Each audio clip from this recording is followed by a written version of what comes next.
Well, good morning. Welcome to the June 23rd, 2020 Blue Earth County Board of Commissioners meeting. We are going to start this morning with the Pledge of Allegiance. I pledge allegiance to the flag of the United States of America and to the republic for which it stands, one nation, under God, indivisible, with liberty and justice for all.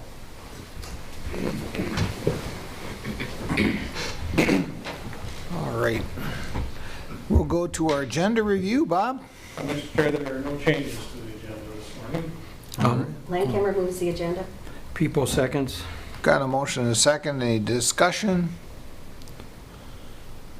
Jesse, could you call a roll, please? Commissioner People, Aye. Commissioner Purvis, Aye. Commissioner Brunder, Aye. Commissioner Landcamer, Aye. Chair Stuenberg. Aye. And we'll go right to planning and zoning. George? Good morning, George. Good morning, George. Morning, George. Go ahead. Thank you, Mr. Chairman. PC 06-20 is a request from Kurt Winkle, Richard Winkle, Kenneth Winkle, and Clarice Roseberry. It's a request for review and approval of an ordinance amendment to the official zoning map of Blue Earth County to rezone the southern 30 acres of the northwest quarter of the southwest quarter of Section 4 Beaufort Township from light industrial to agricultural. Mr. Leary presented the report. The Planning Commission members had no objections to the request. Following the discussion and a roll call vote, the Planning Commission voted unanimously to forward to the County Board a recommendation of approval of the request to amend the official zoning map of Blue Earth County by rezoning the southern 30 acres of the northwest quarter of the southeast quarter of Section 4 Beaufort Township to A, agricultural, with the findings prepared by staff. The board action is an ordinance amendment to the official zoning map of Blue Earth County. All right. And this is a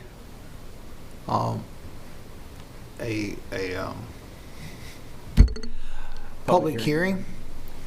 So anybody wishes to speak on PC 06-20, please speak on this if there's anybody on the phone that wishes to talk. Oh, just a moment, sorry. This is Blaine out, just logged in. Go ahead. Hi, well, I don't know if you can hear me or not. The meeting, Gerald Woodamp and I are here to listen to the hearing. That's actually for the next hearing. Thank you, Blaine. I believe that you're here for a drainage hearing, and we're considering a planning and zoning item at this time. So if you'd if that's okay, if you'd That's stay on the okay. line, we'll get to the drainage item in a moment. Yep. We'll get to you soon, okay? Do I, how do I mute and unmute myself? I can mute you on this end until we allow for public comment. Okay, the last hearing we were at on June 6th, I could unmute myself too if I wanted to jump in. It was star 6 or something if I recall. Is it the same this time? It probably is. That would do it. Star 6. Very good. All right. Go ahead and mute us, and if we need to star 6 in, we'll do it. Thank you. All right. Is there anyone else that would like to speak to PC 06-20? Anyone? Did you just start, or what happened here? I just got through. All right. Does he want us to talk on the PC 06-20? This is Jesse Anderson, and I'm at the board meeting. Right now, the item for consideration is a planning and zoning application. The drainage hearings will follow this hearing. So if you have comments regarding the planning and zoning issue, please state your name and address for the record, and if not, we will get to the drainage items next. I'm here for the drainage ditch. All right. Yep, this is all hard for all of us. We understand that we're not used to this whole calling in phone thing, but we really appreciate what you're doing, and if you just kind of bear with us, we're going to try to get through a planning and zoning issue, okay? I don't have any choice. All right, one more time, does anybody wish to speak to the planning and zoning PC 0620? Hearing no one, I'll bring it back to the board. Brunder will move approval. Purvis seconds. I got a motion and a second. Any discussion? Mr. Chair, Commissioner Brunder here. It was pretty straightforward. It was a phone conference call, but pretty easy amendment to make, so didn't have anybody testify at the meeting. All right. Anyone else? It seems to me like we're always changing it from ag to industrial or residential, and this is almost like it's falling backwards, which to me is a positive thing that we're actually going back into ag. So I you know, how can somebody argue this part, I guess? Mm-hmm. All right. If there's no one else, Jesse, you want to call a roll?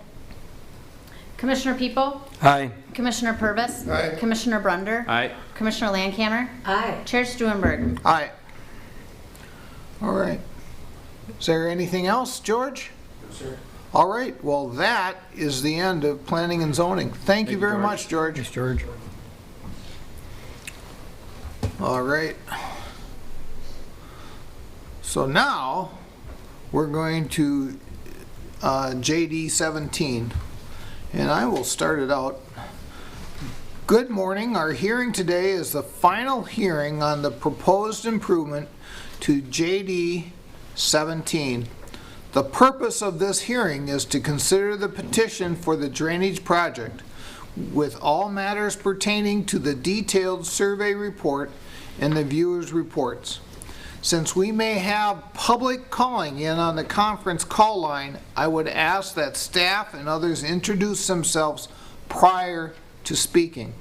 Additionally, can anyone else joining the meeting please identify themselves? And we will now have the drainage staff go over the judicial documents. Moment, he's on. All right. Hello? All right, first of all, we're going to go over some formal documents, okay? Okay. This is Craig Osmondson, Blue Earth County Drainage Manager. Go ahead, Craig. We have jurisdiction. Okay. For the jurisdictional documents, we have a hearing notice that was mailed to landowners on June 1st, 2020. The hearing notice was published in the Free Press on June 2nd, June 9th, and again on June 16th.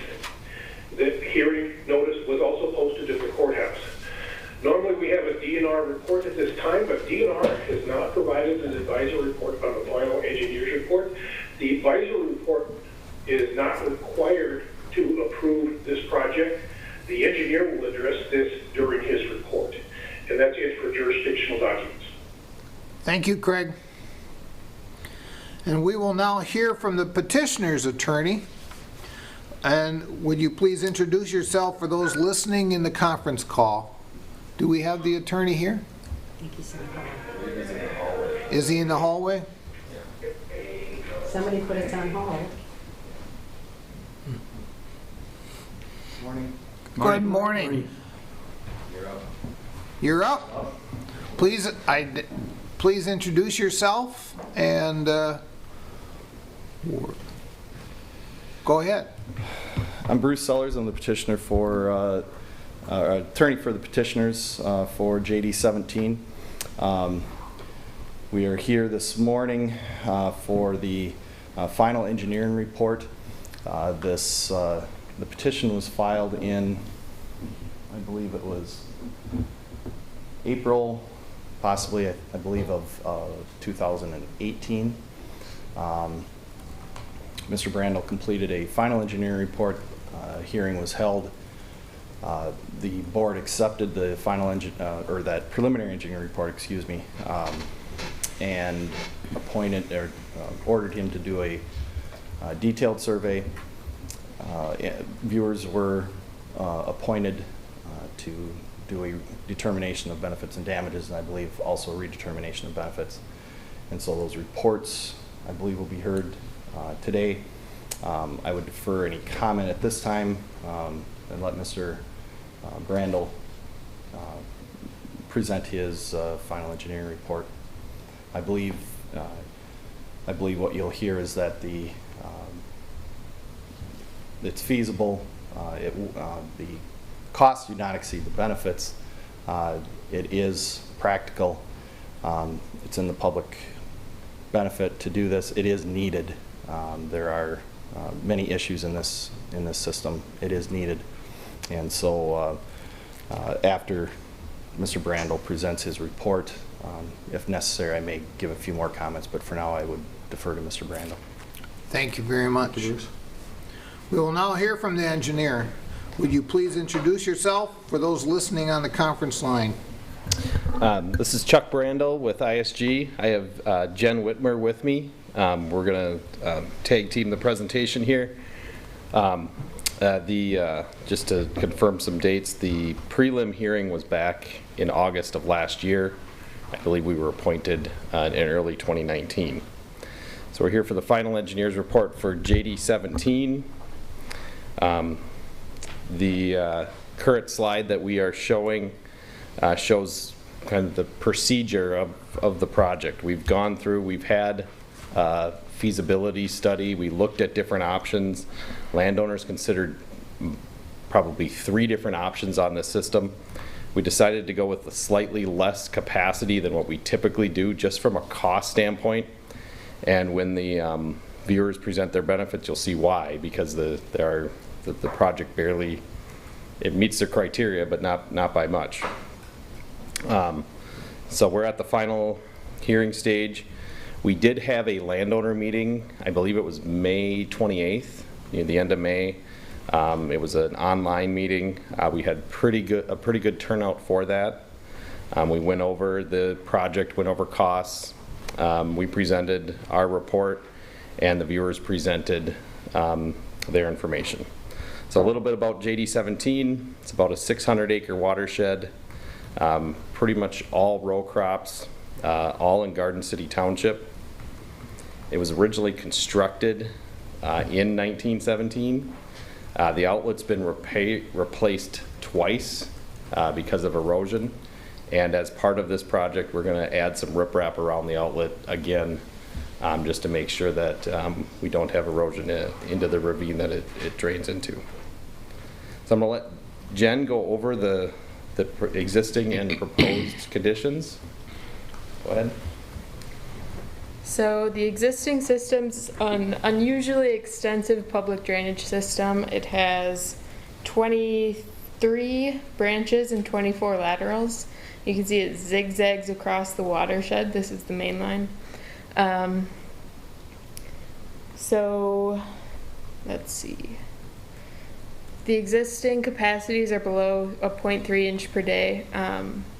What we recommend is about 3/8 inch per day to 0.5 inch per day for modern drainage, and it's 103 years old and deteriorating. In 2017, we televised portions of the system to see what condition the tile was in, and we found a lot of pipe deformations, cracks, pipe close to collapsing in areas. It's filled with debris and and some pipe intruding into the side. If I could just add one thing. Recently, there was after the landowner meeting, there was one of the landowners said there was a blowout on the system. I believe Ryan went out with a contractor, Ryan Hineker, and found that it was in very, very poor shape, and they had to fix more than just one spot. So they just patched it at this point, knowing that this process is going forward. So the system is in very poor shape.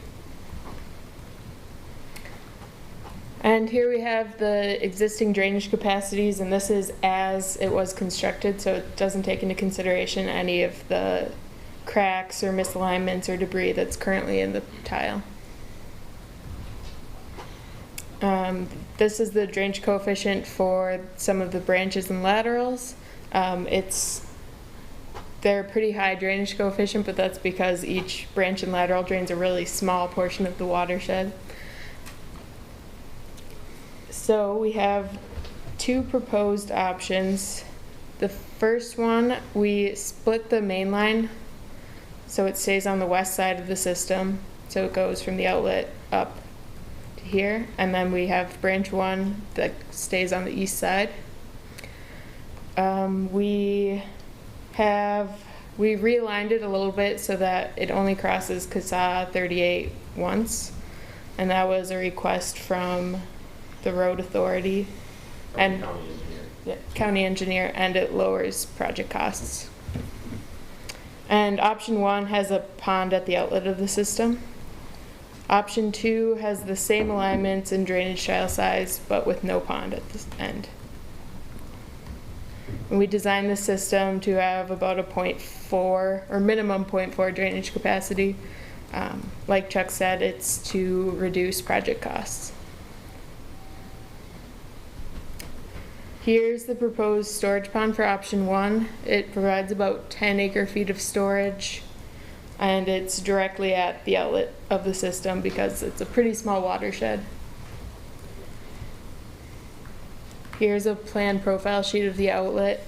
The proposed tile is about 12 to 15 feet deep, and that's because the existing system's pretty deep and we need to be below that.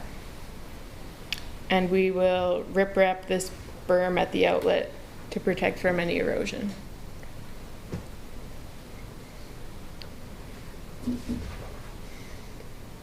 We did some hydraulic modeling on the proposed system and the existing system with and without the pond. With the pond, it reduces flow rates out of the system 5 to 40%. And without the pond, it slightly increases to 14% increase without a pond, down to a 5% reduction, depending on the size of the storm. Cost and separable maintenance. We tallied up the cost it would take to repair the system, which is about $1.5 million. From the viewers, we got a benefit of $1,040,000. So there aren't enough benefits in the system to repair the existing system, which was a pretty big constriction. So that's why we pared down our improvement from the existing.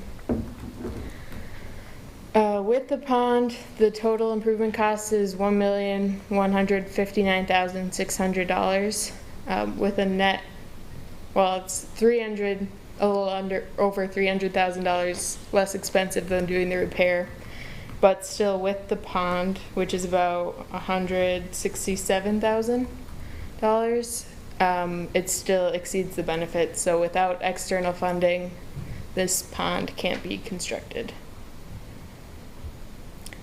For option 2, without the pond, we have a total cost of $1,009,900, which gives us about $30,100 of benefits. Back to the costs.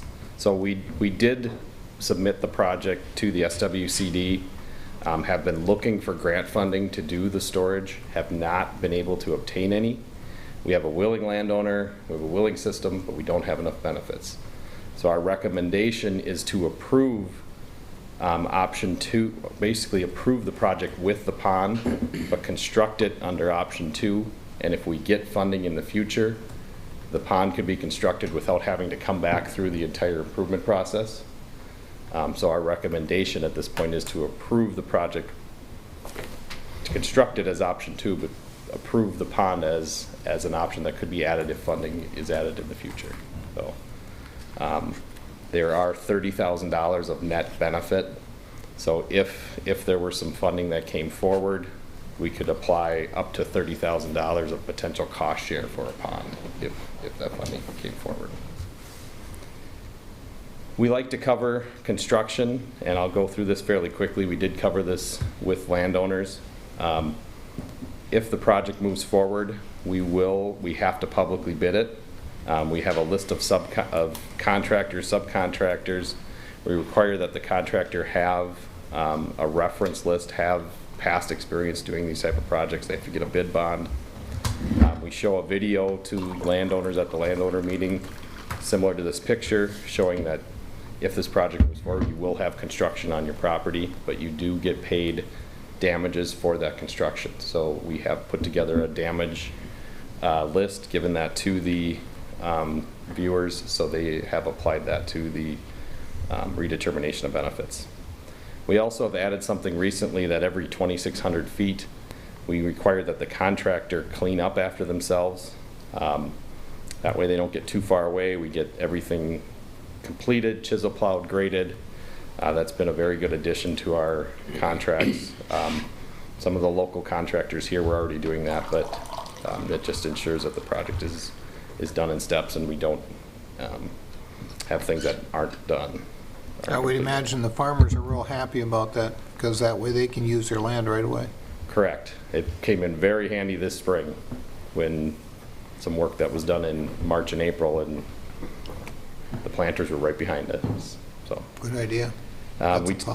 We talked about temporary and permanent damages. We did factor in that there could be some permanent damages for the pond. Again, we don't have the funding to do that at this point, but we have 100 feet wide area along the tile alignment for damages. There are some road authority costs. Road authorities are in charge of anything within their right-of-way. Blue Earth County, the Public Works, has $12,000 of costs for the boring under the county road, and then Garden City Township has $27,000 of costs for crossings of their roads. The tile will be abandoned. It is in very poor shape. It probably won't be connected in many places except for some of those small branches that are in place, but the main line is in very poor shape and will not be connected. So, we did review multi-purpose drainage management with landowners. We did look for outside funding. We talked about controlled drainage, alternative water quality inlets, which we are going to install at road crossings, storage ponds, wetlands, and we do have, like I said, we do have a willing landowner for the storage pond, but we don't have the funds to do it. We did get a DNR letter at the PER, and we did address that at the preliminary hearing. I can go over that if you'd like to go over those details.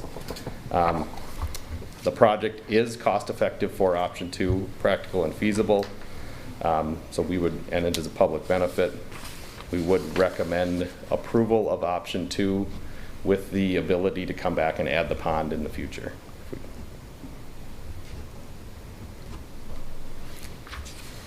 Questions for us? All right. Anybody have any questions? All right.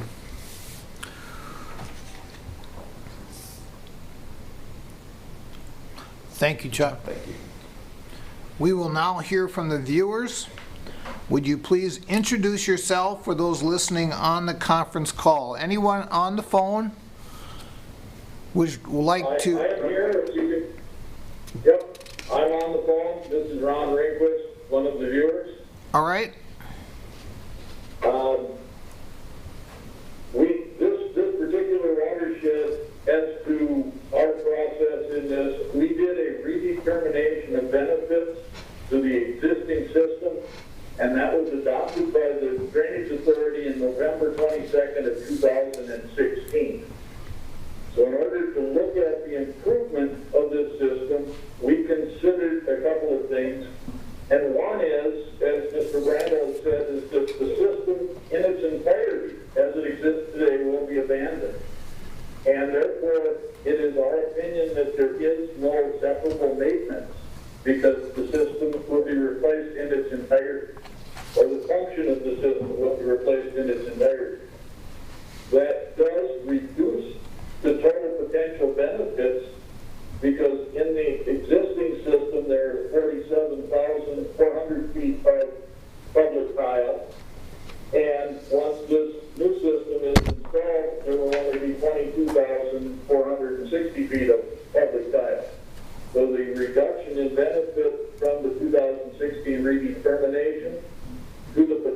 benefits today is only about $50,000 because of the $2 a foot that we benefit public by.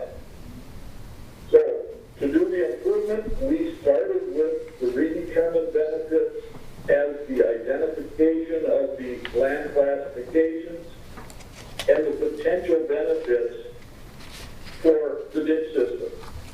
The benefits in 2016 were reduced because of the limited capacities of the system as constructed in 1917. And so we had a benefit of $799,570 that was adopted by the board. With the increased capacity, considering the same acreage and the land use today, we have increased the hydraulic capacity to reflect that it will meet the engineered recommended capacities. And with that adjustment, the benefits recommended for the system as improved, which is a comparison of no system with what will be there, is $1,040,912.73. And as I said, this is a determination of benefits. There is no redetermination of benefits because the system in its entirety is to be abandoned, and therefore there's not a separable part, and separable maintenance would not apply. All costs would be associated with the system as being proposed to be constructed. The damages that Mr. Randall talked about, we consider $500 per acre for the temporary damage. That does allow for the contractor to work within the given year of construction, whether it be during the cropping period or not. But 1 year of what we estimated at $250 cash rent. And then there is an additional period that we discount that about a 60% reduction in rent value the first year, 30% the second year, 10% the third year. So that on the 5th year, we feel that the land will be fully productive. And so we look at the 2-year cash rent discounted over a 4-year impact period because of the compaction and the disturbance of the soils during construction. So we have 51.61 acres of temporary damage for a value of $23,224.50. There are 567 benefited acres within this water strip zone. So that is the viewer's report. All right. Thank you very much, Ron. We really appreciate that. We will now open this hearing for public comment. This hearing is being recorded, so please state your name and address. And as a courtesy to others wishing to comment, please limit your comments to 3 minutes per person. We have received written comment from Mr. Gary Hudson. And Mr. Hudson, are you on the on-call line? Yes, sir, I am. Would you wish to comment first? No, my intent was not to take up Commissioner's time by offering those as verbal comments, but to simply request that my comments be entered into the written record. I believe everybody from the board has read your comments. We really appreciate that. Thank you, sir. Thank you. Anyone else wishing to comment on JD 17? Yes, my name is Saber. I live in Lowell, Minnesota. I have a comment. How many times does this tile cross the Garden City Township Road? And also, I looked at the outlet of this tile last year when we had the 4-inch rain, and that outlet is 36 inches and it was running at full capacity. And I don't know what a pond would do. I don't know if a pond would just hold back the water so it wouldn't come out faster. But it was coming out at full 36 inches. And I don't know, you couldn't run any more water through it. So Go ahead. This is Chuck Brandel again. I can answer the first question with the, it crosses the Garden City Township Road 3 times, the main line, and then lateral C and lateral A all cross the Garden City Township Road. I agree with You the... said 3 times? 3 times, yes. Yep.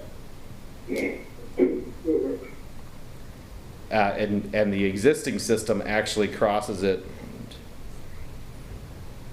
5 times, so we're reducing that from 5 down to 3. Also, from a capacity standpoint, I agree with you. The 36-inch has run full. We did replace the outlet, and that outlet has an intake on it, so it accounts for it's sized to handle significant amounts of overland flow that also come down into this area to try to drop that overland flow down into the ravine area. So it's sized to handle overland flow and tile flow.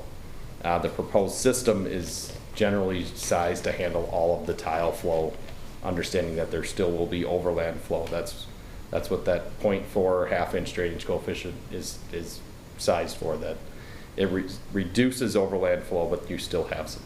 But that outlet was oversized to try to drop the water down into the ravine. So I agree that that should be running full. That means it's working properly.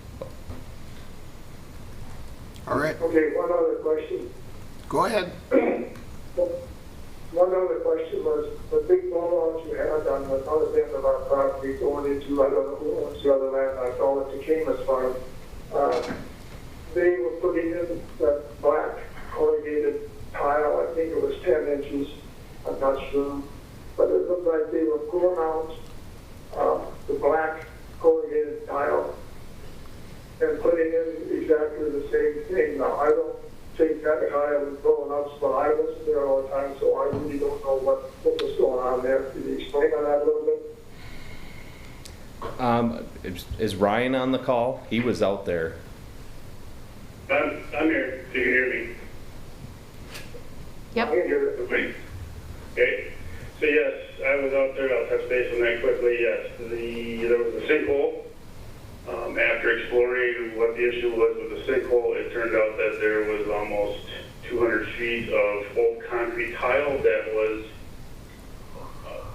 almost completely plugged shut with sediment. I'm assuming that was from the collapse where the sinkhole is, and that soil sucked its way down through the tile. So yes, the contractor was ordered to find a good clean tile that we're going to hook onto, and yes, we're putting dual wall plastic pipe in there. It's common practice for all repairs. We don't do concrete anymore. So we're just waiting for the water to drain down, and things will get patched up and closed up as soon as possible. So I was out there last week, but I didn't go walk over there, but it was blowing out and water was running into my property, and it was coming from the so-called lake from there. You're still working on that? Is that what you're saying? Yes. So all the water that is in what you call the old Gene Camus farm, that is still boiling out, and we have to do a controlled drain of that because we can't just release all that water because of the head pressure behind that. So yes, some of the new tile is laid and it's bedded in. What we're using now is some larger rock to act as a filter. So it's slowly draining all that water from the Camus and the Pheasants Forever or whatever that Minnesota Valley Lands property is. As soon as the water level gets down to a safe spot, we can finish that repair. It will be patched up, covered up, and damages will be made to all applicable landowners. Okay, thank you very much. All right. That's all I have. Thank you very much. I'm going to go back to Mr. Hudson. Are you still on the line?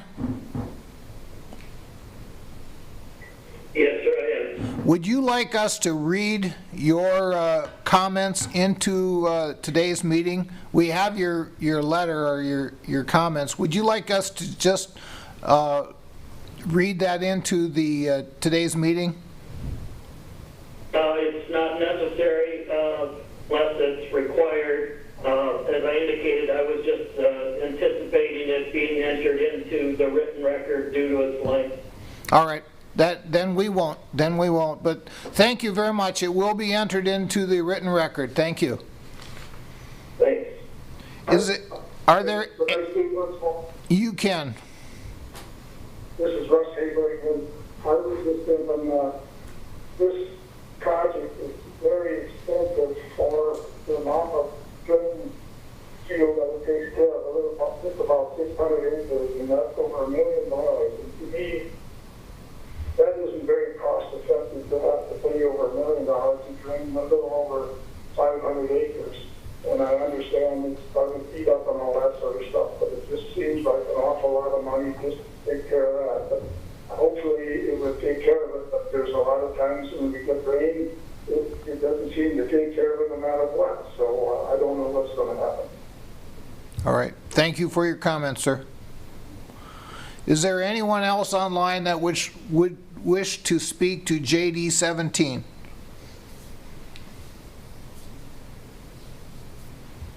One more time, is there anyone else online that would wish to speak to JD 17?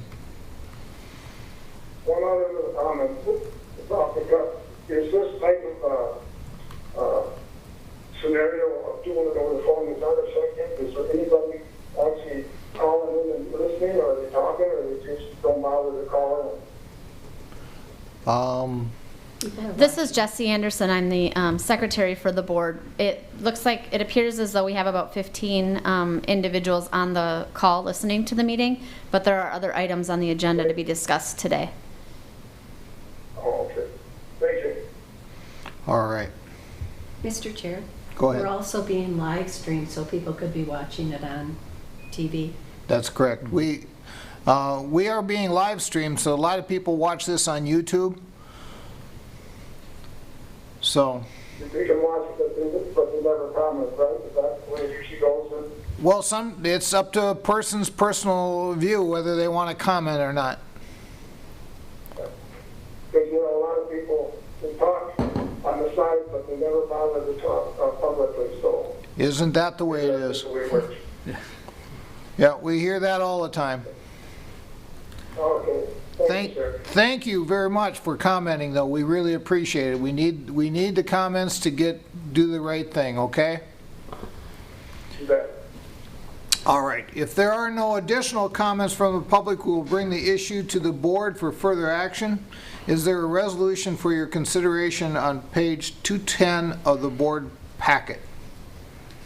Purvis moves approval of INS's recommendation of approving both projects, one with the pond if additional funding should become available. Otherwise, we'll use the first project. Brunder will second. We got a motion, and we have a second. Any discussion from the board? Mr. Chair? Yes. Commissioner Brunder? Chuck, with the benefits and repair or the improvement getting so close together, do you see any major concerns out there and overruns or other issues? We heard comments earlier about these projects getting expensive, and they are, but we need the drainage. And I know it's a hard question to answer, but we've been here, done this. Are we using the right pipe, and are we doing this the right way so we don't run into another large expense? Yeah, if I could, to repair the system, so if we don't do anything, publicly there's $1.5 million of public tile out there. So we're doing, $500,000 less, right, and replacing that. So we're trying, the redetermination was done before the improvement petition came forward. So we knew that we were limited on what we could do. So we're trying to get an outlet to every property so that every property has an outlet and replace the main. So we're essentially minimizing the project. Overruns. Yes. Okay. We also have a 10% contingency built in, and our bids our numbers are based on the past year's bids. This year, we have seen bids come in. We were hoping that we'd see a reduction with what's going on, but they're coming in 1% to 2% under our estimates. So they're still coming in under estimate, but we have 10% built in. So. Thank you, Chuck. Yep. Will Purvis would like to make a comment? Go ahead. I've heard from several of the landowners on this project, and I would agree it's a very expensive project, and it's hard for some of the smaller farms there. But in the same token, we're kind of between a rock and a hard spot here. The system is in very poor shape. I'd also like to comment that I've been the county's representative on the Watonwan One Watershed, One Water Plan, and they are moving forward with that and are looking for projects that would improve the water quality on the Watonwan River. And this system empties into the Watonwan River. So with any hope, there might be some additional funding, especially for the ponding, as that plan moves forward. Any other comments? All right. Jesse, could you call the roll, please? Commissioner People? Aye. Commissioner Purvis? Aye. Commissioner Brunder? Aye. Commissioner Landcamer? Aye. Chair Stuenberg? Aye. All right. I believe that's the end of the public hearing for JD 17. Our next. Thank you, Chuck. Thank you. Thank you. Thank you very much, Chuck. Thanks, Becky.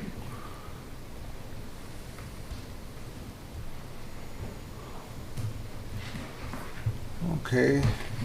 We're going to start our next discussion is going to be on County Ditch 92.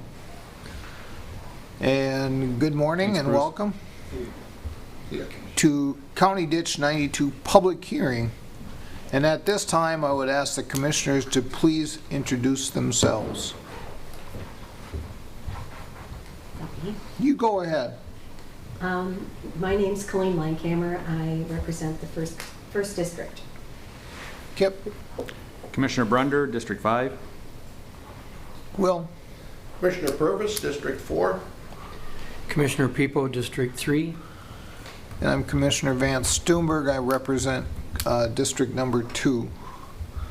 We will now have the Blue Earth County Drainage Management Staff member Ryan Henniker read the judicial documents. Ryan, are you online? Yep. Good morning. This is Ryan Henniker, part of the Blue Earth County Drainage Management staff. I'll read a couple jurisdictional document items for the CD92 hearing. Hearing notices were mailed out and sent on May 20th of this year.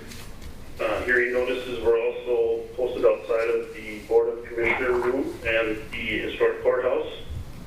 And also a landowner meeting was held for landowners on July 11th for this CD92 potential petition. All right. Thank you very much. And I'd like to state for the record that Mr. John Klob with Rankin Nolan is on the phone should there be any questions for an attorney. Okay. Mr. Jeff, how do you pronounce your last name? I believe it's Bregelman. Bragelman? Bragel, yes. Bragelman, the petitioner's attorney will now have an opportunity to speak. Mr. Bragelman, please state your name and address for the record. I have one of those long last names too, Jeff, so I always want to make sure I get it correct when I pronounce it. Fair enough. I bet like me, you end up having to spell it 3 or 4 times a day. Yeah. Everybody wonders how we learned how to spell it when we grew up. Well, thank you for the opportunity to speak. My name is Jeff Bragelman. I am a lawyer with the Gibson and Hunter Law Firm over at New Ulm, Minnesota.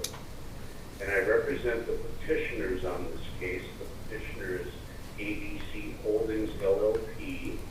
That's a partnership that includes Andy Walter. I believe Andy is on the call with us as well this morning. So the petition that we have filed is brought under 2 parts of the drainage statute. It's being brought in connection with the wetland project that my client wishes to construct. And at the outset, I want to make this comment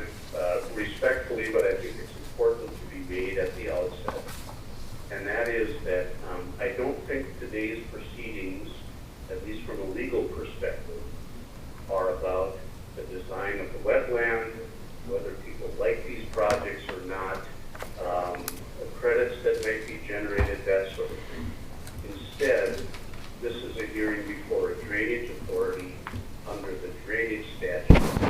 So those are the concerns or the issues that I really want to focus on today with our presentation.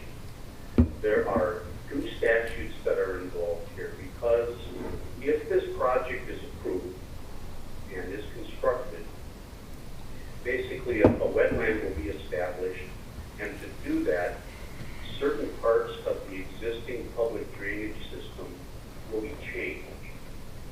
And the engineers will explain the details of that to you. But it's that aspect of the proposed project in part that requires us to come to you as the drainage authority to seek your approval for this project. Another statute that we're operating under governs the impoundment or rerouting of drainage system waters. I think that could be implicated as well by this request, so the petition is brought under that statute as well. And I think when we get right down to it in terms of the issues that are pertinent under the drainage statute, it's really a pretty narrow question or inquiry.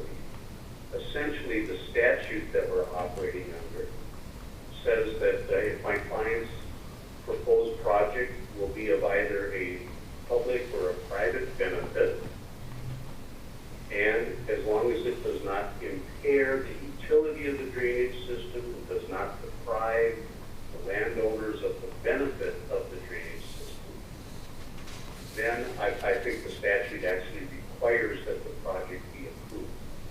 And I think, again, I'll let the engineers comment on this, but I think it's going to be obvious even from your own appointed engineer's report that there is both a public and a private benefit that will be derived from the project, that the changes in the system are not going to impair the utility of the drainage system, will not, affect or decrease the capacity of the drainage system, and therefore will not, adversely affect and will not deprive the landowners on the system from the benefits that they currently get from that system.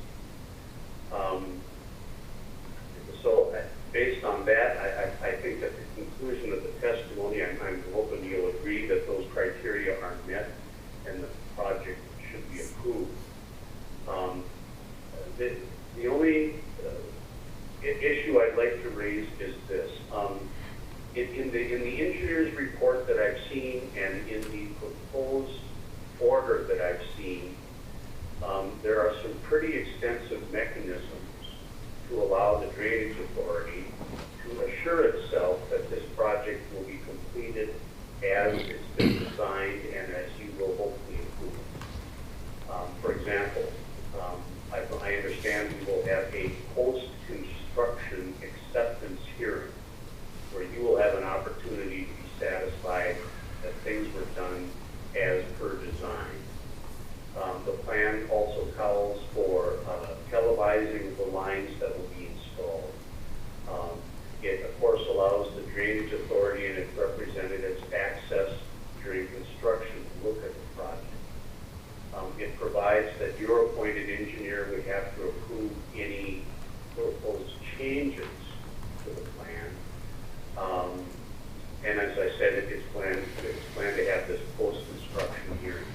The one thing I saw in the engineer's report, though, that I have a little concern about is that he recommended, I think, what he called a full-time inspection during construction. And I would just respectfully suggest and request that is not necessary. We have some concern that it will just add additional cost to the project that we really don't think are warranted.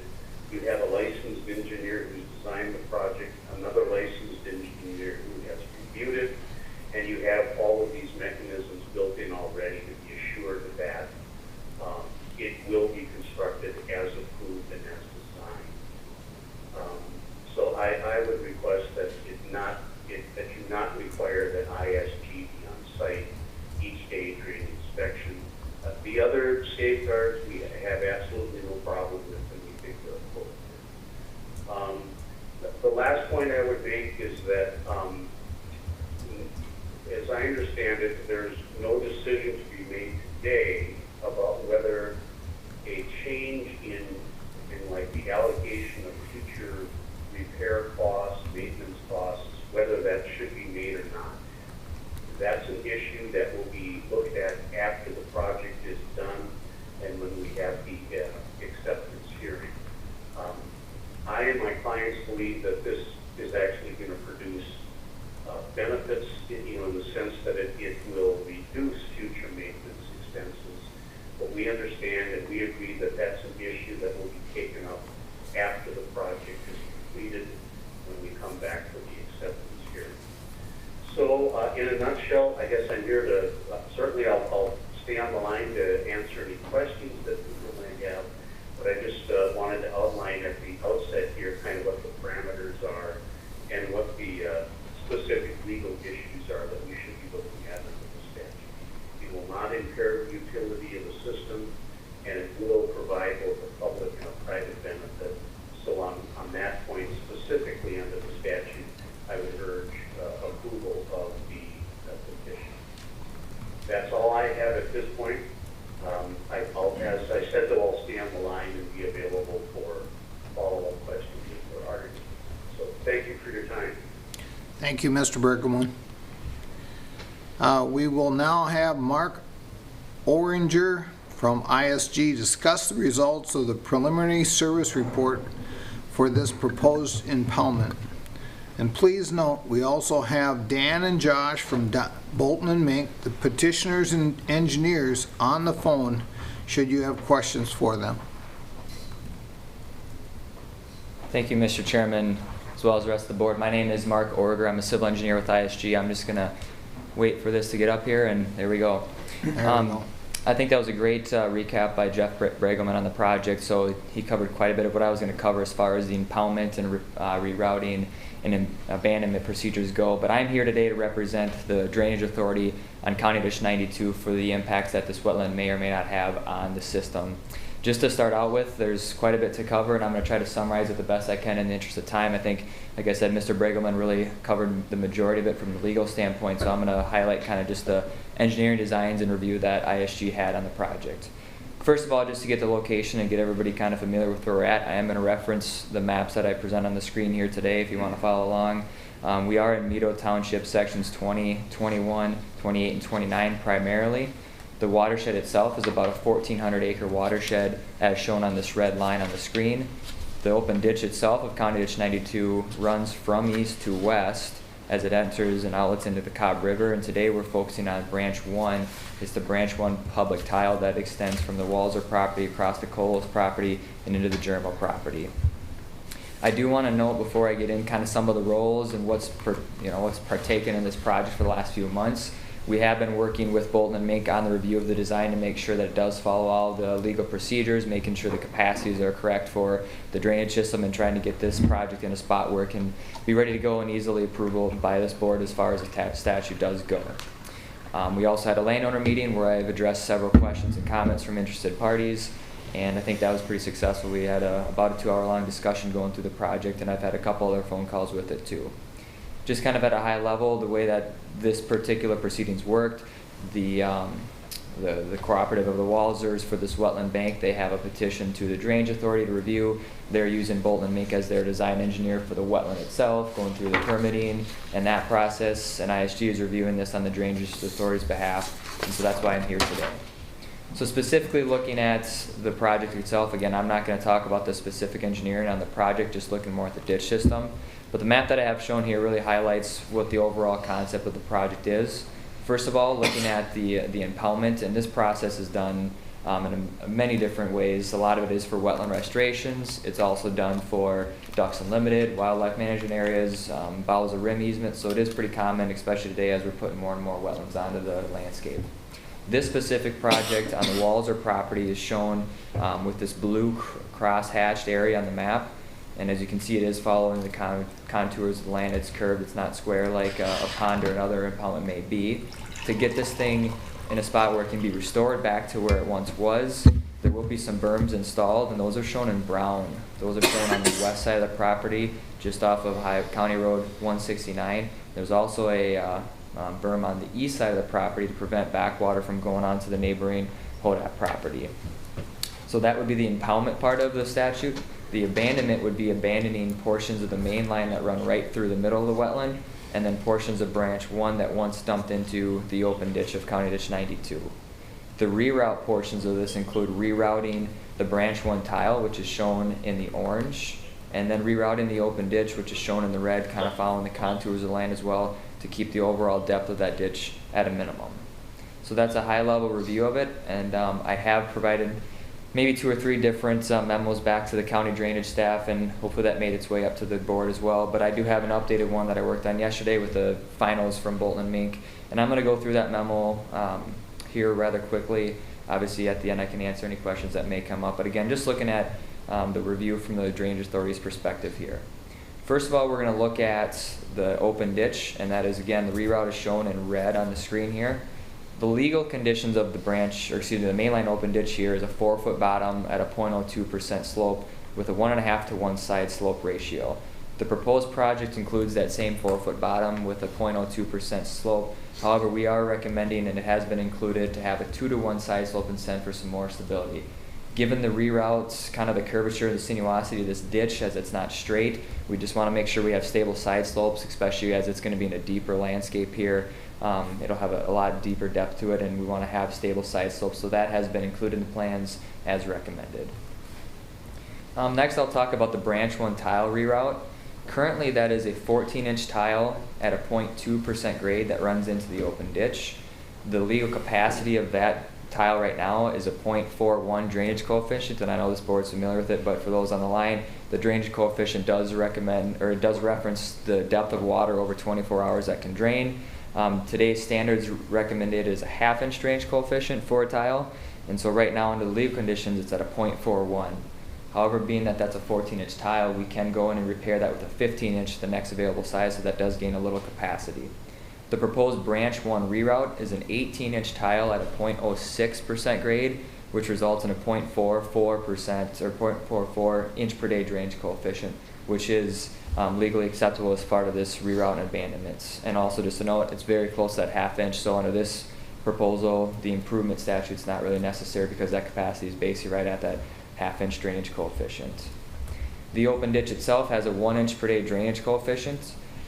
One thing to note, at the very end of this branch 1 tile outlet, I think it's for about 150 feet, we did recommend upsizing that to a 24-inch tile, and the reason being is there are private tiles from the Hodat property that right now dump into the open ditch, and so they had that 1 inch per day drainage coefficient as it sits today, and by putting that into an 18-inch tile, that would restrict the capacity. So by upsizing that last 150 feet or so to a 24-inch tile does get that 1 inch per day drainage coefficient, which is the same as what the Hodats had prior to this project.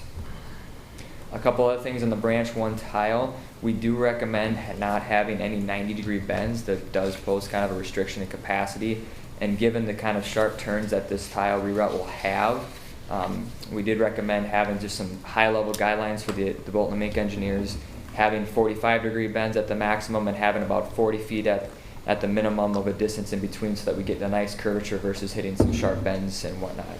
Obviously, that'll probably be adjusted in the field once we find where all the existing tiles are at, but those are just some general guidelines that we had for them, and we just don't have a long enough, nor is there really a camera long enough to go 2,500 feet, so you need to have different inspection ports to drop that camera in for televising. So those are good to have on there. Given the project and some of the hydrology, I don't think that those are necessarily needed for subsurface drainage or even taking into that surface water, so I recommend either having those remain 2 to 3 feet above the ground after televising, or cut them down and bury them below so that they don't take any surface water, as the surface water will go directly into the proposed wetland.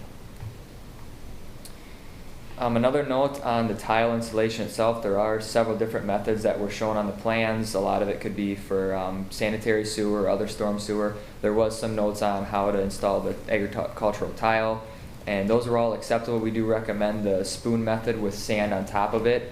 However, there's a couple spots on that reroute that get deep. It's over 15 feet, so we do recommend having rock on top of that in those areas, and that is also included on the plans. On the north part of the open ditch, and I'll jump back to the map here, there are several areas where surface water comes into the open ditch, and instead of having straight pipe culverts taking that surface water from the berm into the open ditch, we did recommend having drop intake side inlet structures, which is very common practice for Blue Earth County, where you have like a trash grate or a Hickenbottom, takes the water vertically into the riser, and then takes it at a 90 degrees into the open ditch. That just prevents some of the future erosion, and it has less long-term maintenance on it. Those have also been included in the plans. One more note on the open ditch itself. We did recommend some seeding specs on here that have been included into the plans. Generally, when you have new ditch construction like this, the side slopes can be susceptible to erosion, especially during construction. So we do have a couple different notes on there to have either erosion control blanket, hydromulching, other methods like that, maybe with a bonded fiber matrix as well, and having rapid stabilization of that vegetation, because that's pretty key in having stable ditch banks, especially on a new ditch construction like this.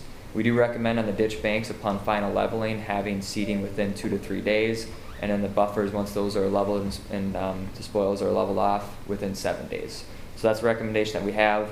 As far as the seed mixtures and the seeding rates and applications, those are referencing MnDOT standards. Again, that's another standard that is acceptable for this type of project.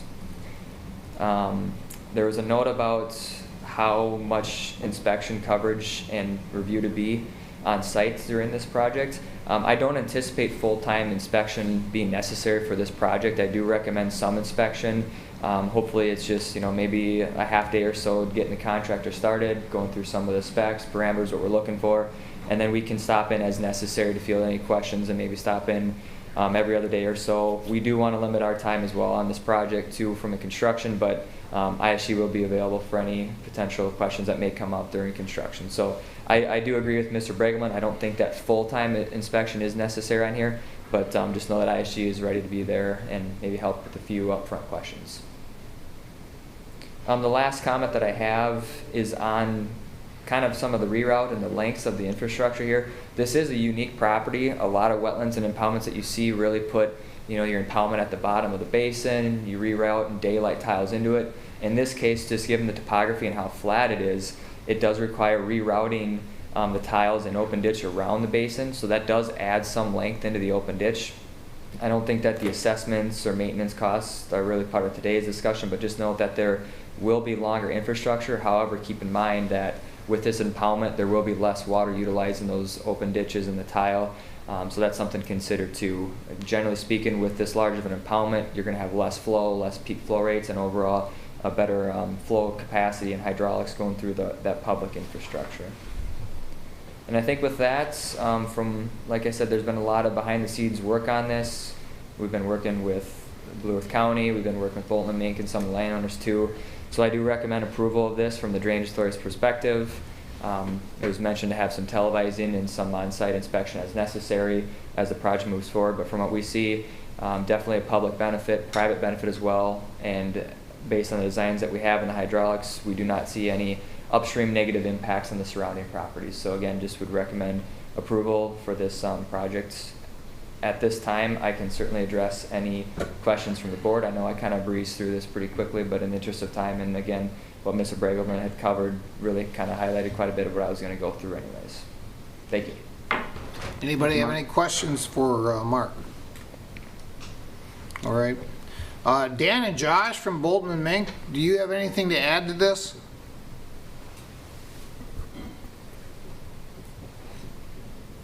Doesn't sound like it.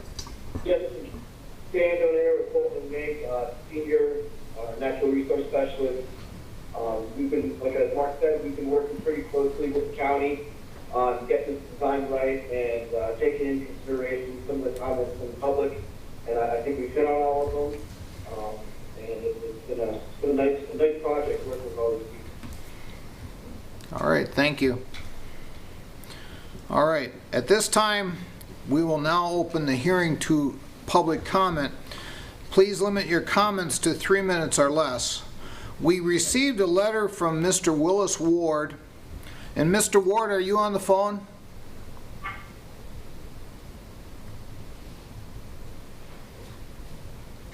I don't hear anything. Jesse, could you read Mr. Willis Ward's letter for the record? Sure, Mr. Chair. The letter is dated June 5th, 2020, and is addressed to the Blue Earth County Property and Environmental Resources Department. I am writing in regard to the County Ditch 92 hearing being held June 11th, 2020. I'm a concerned property owner with land in Section 29 and 19, part of the Ditch 92 system. This was formerly a private ditch system west of County Road 169. At the request of property owners east of County Road 169, the ditch system was enlarged and made deeper to accommodate them by being declared County Ditch 92 at a much greater cost and assessments to property owners in the 1970s. My first concern is what happens to the ditch assessments on the Walser parcel of land. This parcel of land is added a big cost to the total cost of the ditch, as it was one of the biggest benefactors in the new Ditch 92. I do not think it would be fair to other landowners in the system that Walser's share of assessment should be lowered. My second concern is what happens to the water table level of the land of property owners adjoining in Meadow Township, Section 20 to 29, on the west side of County Highway 169. I think it will no doubt be rising with more water being stored on the Walser property. I have been in contact with Craig Austenson about these concerns in July of 2019 and on the phone for some time on March 20th, 2020. Sincerely, Willis Ward. All right. Is there anyone else on the phone that would wish to comment on County Ditch 92? Mr. Chair, this is Ryan with Blue Earth County Drainage. Go ahead, Ryan. Okay. Yes. Just to address some of the concerns with Mr. Ward's submittal, any of those discussions with the benefits and future expenses like Mr. Bragelman and Mr. Orger already covered, we would like to defer any of that until the acceptance hearing, until some of those things are agreed. There's a lot of things that need to be negotiated and figured out for benefits and stuff moving forward. So at this time, we're not going to address those issues. But maybe I'll defer to one of the engineers for the water table concern, but I do not believe that a water table issue should be too worried about. The Bolton Make crew has a very good design with a clay liner. Between ISG and Bolton Make, there's a lot of very smart people that have worked on this project and covered almost all angles, but I will let Mark or Dan from the engineer's perspective also give their comments if they'd like. That's all I have. All right. Thank you, Ryan. Is there anyone else on the call that would like to make a public comment?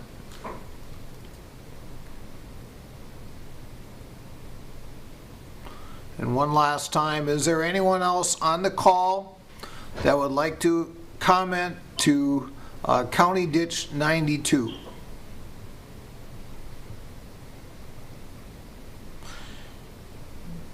If not, I will close the public comments portion of the hearing and bring this matter back to the board. Mr. Chair? Yes. Brunder here. Mark, could you just elaborate a little bit on the water table question that Ryan started to answer, or yeah. Dan, whichever would like to touch that. Sure, Mr. Chairman. Again, Mark Orger with ISG here. I can comment a little bit, and then perhaps Dan can actually add in a little bit too on the design. Keep in mind that we're reviewing this as far as the Drainage Authority's perspective and the public infrastructure. So there may be some increases in water tables on the walls or property. However, when you look at the topography and the methods being put in place on the design with the clay berms, as Ryan had mentioned, and the rerouting the tile all the way around, it's still providing a capacity for that. And it would actually have less impacts from this area because historically this basin has flooded, utilized the ditch infrastructure a lot more, and now, if you will, you have the branch one tile and then the rerouted open ditch kind of having its own conduit free of that water going around. As far as water table backing up on neighboring properties, I don't see that would have a significant impact on it. I think there are some flowage agreements in place on some of the high-level events for the surface water, perhaps, but from the Drainage Authority's perspective, I do believe that it would be insignificant given that there's going to be infrastructure the same place that it is now, it'll be at the same elevation it is now, and then it has its own conduit going all the way around the wetland too. And if Dan from Bolton Lake wants to add any on that, certainly that would be a good time for that. Thank you, Mark. Dan, you have anything? Well, I'm gonna leave that to Dr. Steer, he's the engineer of the project, see if he has any comments on that. Yeah, this is Josh here with Bolton Lake. Mark summed it up pretty well. The only thing I would add is the neighboring property itself even sits 6 to 8 feet above what we're proposing for a water level in the wetland. So, I mean, I agree with Mark. I would expect any impact to the water table on that property to be relatively minimal. All right, sounds good. Thank you. All right. Mr. Chair, one other comment. You bet. Brunder, also again, as in regards to the on-site inspections, I certainly don't have a problem with it not being full-time, but in the interest of the ditch, I certainly would support ISG being out there and checking on projects and making sure that, you know, there's been a lot of discussion about the 45s and the 90s, and we have good construction crews in Blue Earth County, so I'm sure it'll get built right, but I certainly would not support taking that out altogether. I think it needs to just stay in there, and I would support leaving it in there to a certain degree of time. I'm not sure how we outline that, but it has to stay in there as far as I'm concerned. All right. If there's no other questions, Mr. Chair, Brunder would move the petition to impound, reroute, divert, and partially abandon the drainage system waters on County Ditch 92. Purvis seconds. We have a motion and a second. Any discussion? Any Mr. Chair, this is John Cole. Go ahead, John. I know we have a draft of findings. I believe they're in your board packet. I'm not sure which page they might start on.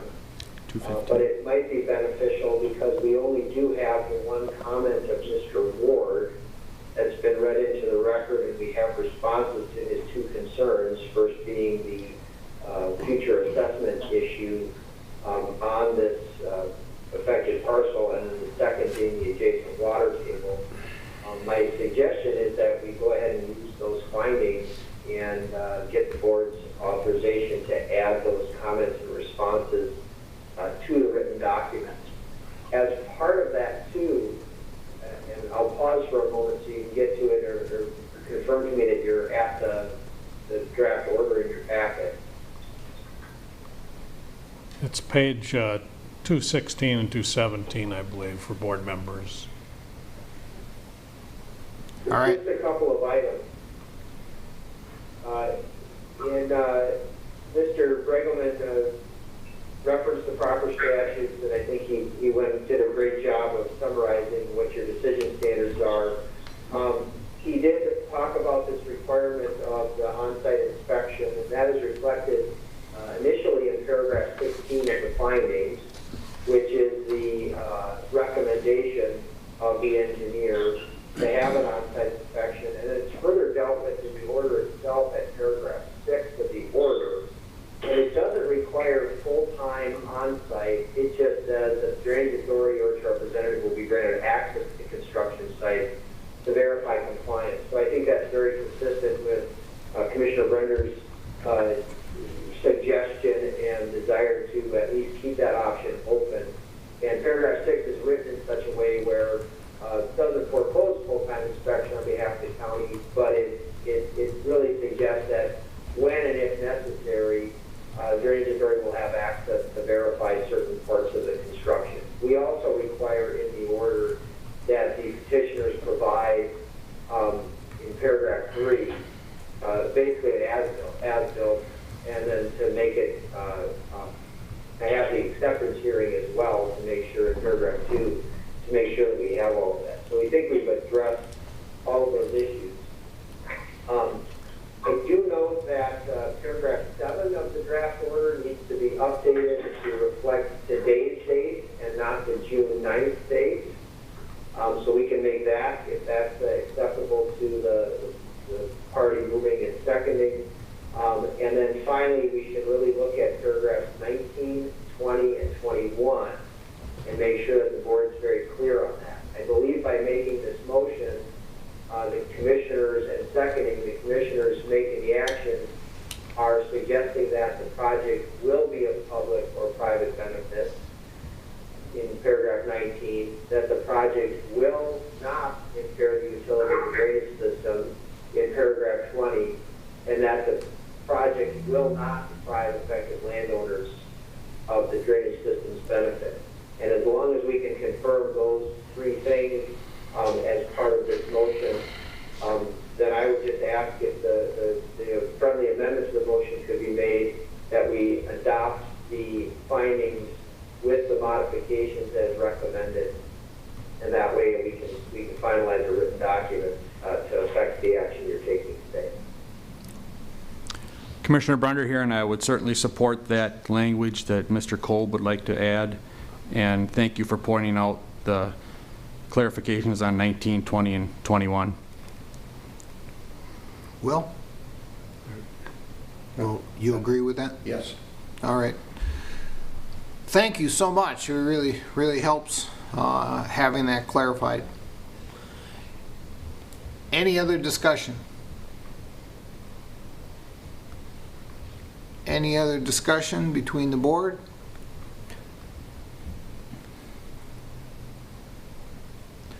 Jesse, could you call the roll? Commissioner People? Aye. Commissioner Purvis? Aye. Commissioner Brunder? Aye. Commissioner Landcamer? Aye. Chair Stuenberg? Aye. All right. This concludes the County Ditch 92 public hearing. Thank you, Mr. Chair. Thank you, everybody on the phone. Thank you, everybody on the phone. Really appreciate all the comments during this COVID time of public hearings. We take a short break, Mr. Chair? We can take a short break. Thank you very much. Perfect. We will take a 10-minute break.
good thing.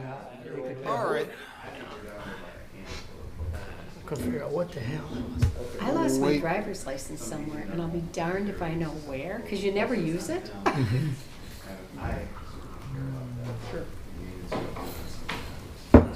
So I'm gonna have to make an appointment to get a, Yeah, mine's got, I gotta redo my tabs, I guess, already. All right.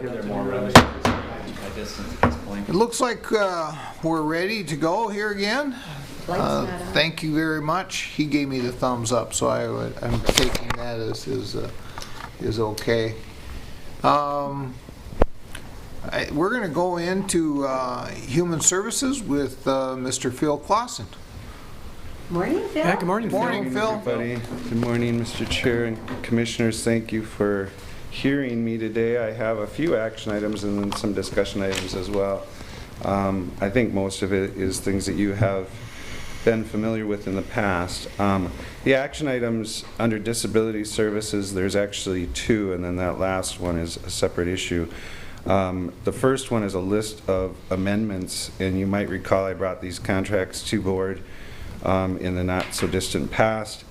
And what we're really trying to do is standardize the rate.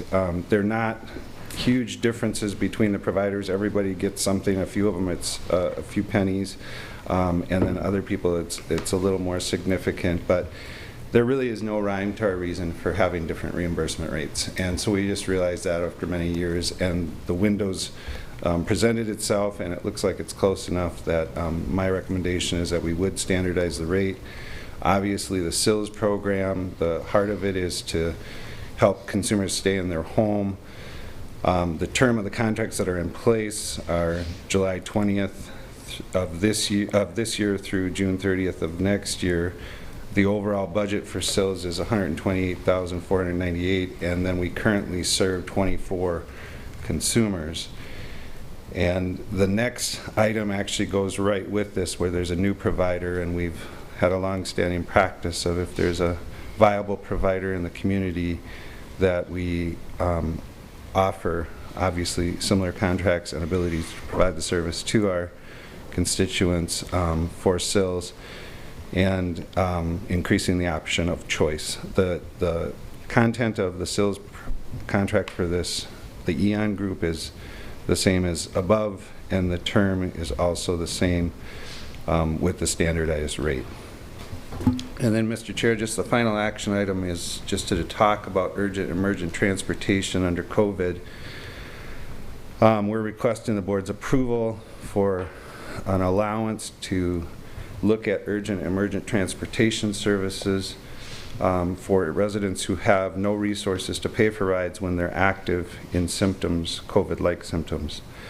Many transportation providers will not provide this service if a client is providing that symptomology. We attempt to and will attempt to ask if family members are comfortable transporting or if there's any other means of transporting safely. But if not, there is at least one provider in town that would do this at a high rate. The rate that we were quoted, we haven't used this yet, was $160 per transport, so it's pretty expensive. But I think we'd do all we could to avoid using that. It's just nice to have in the tool belt if we're really stuck. And this came about because we were stuck, and then I believe a family member came through and we offered to pay for gas in those circumstances. So often we're able to work it out. But this action item would just be looking for the board's support on a case-by-case basis to allow county funds to be used for that if absolutely necessary. Those are my action items. Mr. Chair? Yes. Do we pass these all at once? Pass them all at once, yep. Just figured, yeah, I'll move that, and I appreciate the report. I'll move all. People move. In a second. We got a motion and a second. Any discussion on this? Any discussion? Are a lot of these passed through, or is this coming straight from the county budget, or how's? Yeah, there's a percentage for the SILS work that we pay and the percentage that they pay. So our budget is based on that percentage split out from the state to us. I think it's a 70-30 split, Mr. Chair. And so we pay our portion of that for these 25 individuals. It's not a huge group of people, but it's important that we try to create that bridge. Right. And I really appreciate the transportation issue yeah, it's pretty spendy if you have to use it, but if you have to, it's nice to have that there. That's what it is, Mr. Commissioner. It's absolutely the safety net kind of philosophy, applied directly through an option in our tool belt with the local provider who would stand ready to do this if we needed it. Okay. Any other discussion? Jesse, could you call the roll, please? Commissioner People? Aye. Commissioner Purvis? Aye. Commissioner Brunder? Aye. Commissioner Landcamer? Aye. Chair Stuenberg? Aye. All right, now for your informational and discussion items. Thank you, Mr. Chair and Commissioners. There's 2 items that I want to bring to your attention. The first is SHIP update. And obviously, SHIP has been affected in its operations, as you can imagine, very significantly. We are trying to resume some of those direct services and re-engage our partners in the community is the first bullet. The second bullet is that Public Health has identified these opportunities whenever we have the SHIP opportunities for a press release. And this is something I know that we've talked about and the board's been involved with too, but just to make sure that the community is aware of the work we're doing. So we have that infrastructure in place when before we did not do such a great job of always communicating that to the public. And the third bullet is just that the SHIP funds could be used, or we could have reallocated those to COVID, which we did. So both our SHIP staff have been deeply involved in the response. They've been very valuable in their network that they know of people in the community, and then specific example might be the food resources that they're aware of. And so when we have the duty to provide essential services and bring food to people, they were helpful in some knowledge about how to do that efficiently and well. Obviously we're hoping we can get back up and running with some of our more traditional SHIP duties. The second one, I'm sure you're all familiar with, but one of the big things in the special session was the EMC Blue Ribbon Committee. And the attachment, when I even put this together last week, this was all pending. And so we do know that some of it's changed slightly, but I think it is one of the, I guess I'm going to say, few successes that we have right now that got through the filter. And so we were very pleased by that. And I know a lot of work has been done from our board and also our staff and MAXA and AMC to get this to happen. The gist of it is in the second paragraph in the first page is it talks about video and processing enrollment remotely. That's really the great gain, is that we're using telehealth and we're able to do some of our work remotely rather than face-to-face, which is in statute. The ask from AMC was to ramp down these over a 60-day period and deliver services in a way that still promotes safety of staff and the recipients. At the end of that page, it talks about just the evaluation process and identifying these waivers and modifications from a list of 60. So I know a lot of work went into triaging those and deciding which ones are we going to push. And most all of them went forward in one form or another. Broken into 3 categories in the rest of the document: technology and support of essential practices, maintaining housing and economic support, and systemic savings and efficiencies is the third category. In the first category, just to highlight just a couple things in each, this was where our strong integration of the virtual visits came to play. You'll see the first 2 bullets, mental health, substance use, and then targeted case management, are obviously core to our practice. They all are very important. The third one, the foster care, actually did not go forward, so that one did not get passed just because of the criticalness of some of the face-to-face pieces that are going on in that situation. In the next category, maintaining access to housing and economic support, the first bullet, extending the number of days individuals are allowed to be absent. So if somebody has to go in for treatment for COVID, that they're not going to lose their housing. That's really the goal of this. And that got extended to December of 2020, so there was some amendment to that. That last paragraph talks about the application for MFIP for our resources in financial assistance, and those, that whole section did not pass, and so there was just concern about making sure, again, that there's face-to-face contact, that the quality stays high. If there was, my understanding was if there was controversy, that they tended to not pass them forward or amend them significantly, and there weren't many that got changed. In the final category, those first three bullets, is about the providers, so some flexibility and grace given to the providers regarding licensing in substance abuse. The second bullet is mental health centers.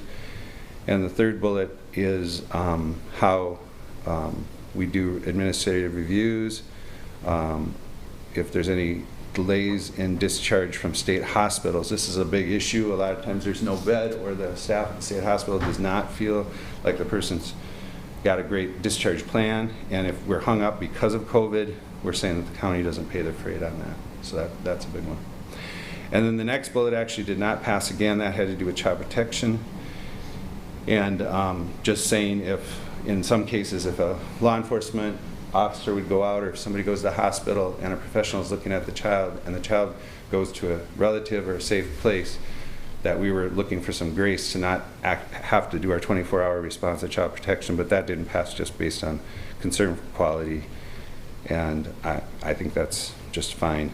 And then the very final item also didn't pass, which was that people could have a 90-day supply of their prescriptions. As you can imagine, the pharmacy was not thrilled with that plan, and so that did not pass.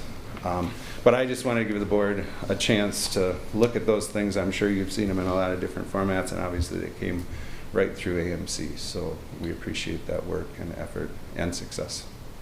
Well, we appreciate your work on this. We are privileged to have Commissioner Landcamer on that Blue Ribbon Committee, right. One of 19 across the state of Minnesota. So that's 15, but who's counting? Was it 15? I'm sorry. But that's so that's really been beneficial to us, because we get first knowledge, and Commissioner Landcamer has helped us out a lot on that. Thanks. So thanks for your time on that. Thank you. And thank you very much for your work. I know we didn't get everything we wanted, right, but we did get something. Right. Obviously, there's more things that have to get taken care of. That the legislature has to take care of, but we'll take what we get on this time of COVID. You never know what's going to come up next week. That's right. But thank you so much. Anybody else have any questions for? I have a couple comments. The waiver piece, Angie Youngerbird actually was the lead on that for Maxa and AMC, and Angie testified a couple times, both in the House and the Senate. She did yeoman's work on this, and I just think we need to recognize how fortunate we are to have Phil and Angie running our human services, because they are looked to across the state for knowledge and figuring out how to work this through.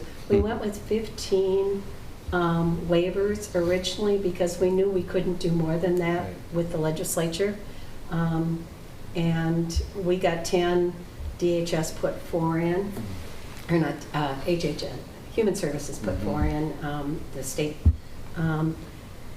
The interesting thing about the pharmacy one, it would have saved the state $1.8 million in 4 months, but the legislature chose not to do that. That's a pretty big chunk of money in 4 months.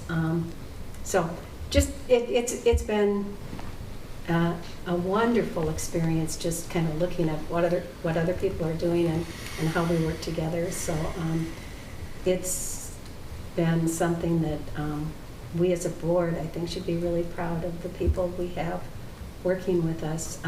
There have been other people from Blue Ridge County who have been presenting to the Blue Ribbon Commission, just because they're extremely knowledgeable and can talk about the different aspects of the jobs that counties do. So just wanted to mention that.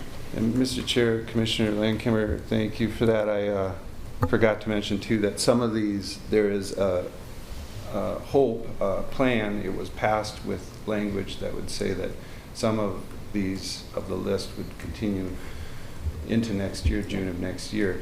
The reason why we're not fully claiming that is that I think the feds, if I'm right, have some say to that too. So to me, it's not a done deal, even though I think in the AMC brief it was kind of written that way. I think there's still some question if how that will track out, but I wondered if you had any other thoughts on that. And we are concerned about that, Yeah. but Senator Tina Smith has decided to take this on and try to push through some of these waivers. So we've got a partner from Minnesota really pushing that at the federal level. Right. And Mr. Chair, one more thing if I could. I forgot to mention that Yellow Line did, after 3 years, finally pass with being part of the MA service set. And so this is a little bit of a foot in the door approach. It's not a huge amount of money. But what we've been wanting to do, working with the department, to get this set up so that we could have a revenue so that we and others could start to bill for some of those services directly. We have been sustainable off of our savings and detox and state hospital, but to have a revenue source really kind of legitimizes it. And we've just been victim, much like you were saying, Mr. Chair, of some of the circumstances of the past sessions. We had bipartisan support. We went and testified multiple times. People were like clapping for us, but we couldn't get it across the finish line. And so it is a kind of an internal and moral victory. I hope the ripples will continue to, right now in these times, I think the Yellow Line and that whole diversion philosophy is going to be a big deal coming forward. So.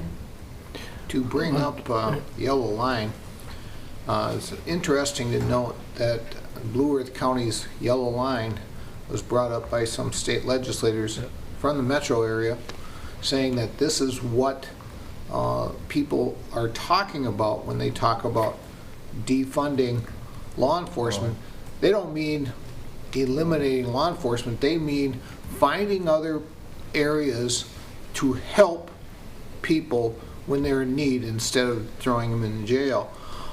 Blue Earth County has been noted by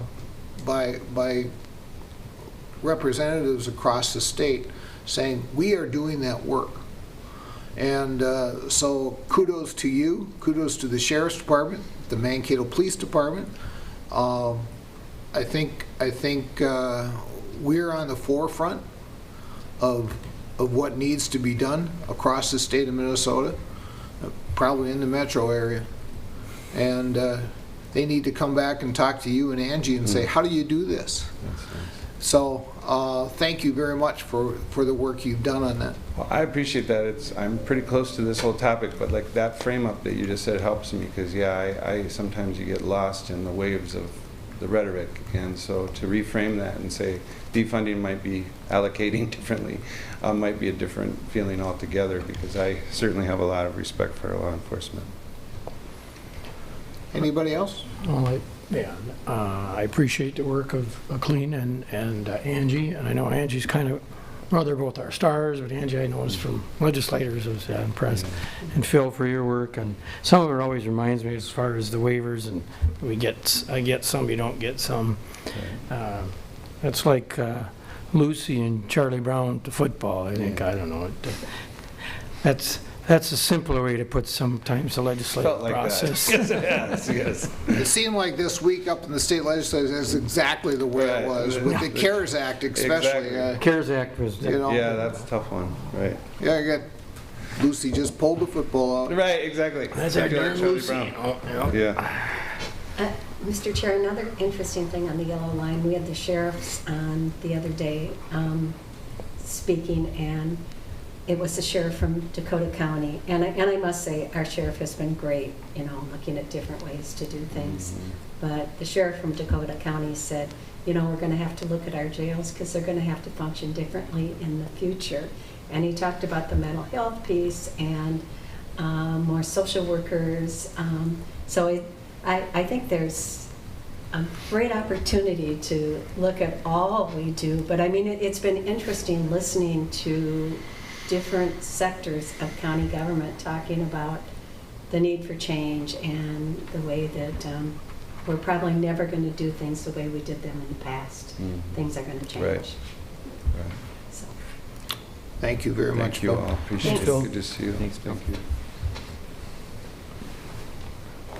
Our next talk is on authorizing a county ballot boards for absentee ballots. Mr. Chair, did you want to do administrative services? Oh, I'm sorry. Did I jump? It happens. Excuse me, Chair, I think you're on the work session agenda. You know what, I think, no. County ballot. No, it's, Normally, we would start with the county board minutes for June 9th. Well, go ahead with the minutes. I'll move the minutes. Langhammer? Peepo, second. You're right, I am so sorry. Any discussion on the minutes? Jesse, call the... Commissioner Roll. People? Aye. Commissioner Purvis? Aye. Commissioner Brunder? Aye. Commissioner Landcamer? Aye. Chair Stuenberg? Aye. I jumped about 3 times here, didn't I? Okay, bills will be next. Brunder will move the bills. Purvis seconds. Any discussion on the bills? I notice we're starting to get into our construction season, so we're getting a lot of the large ones coming from different construction projects across the county, but otherwise I don't see anything unless somebody else sees something. All right, Jesse, you want to call the roll? Commissioner People? Aye. Commissioner Purvis? Aye. Commissioner Brunder? Aye. Commissioner Landcamer? Aye. Chair Stuenberg? Aye.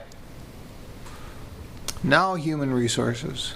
Mr. Chair and Commissioners, item number 7 in your packet is the Human Resources Department agenda. We just have informational items for the board today.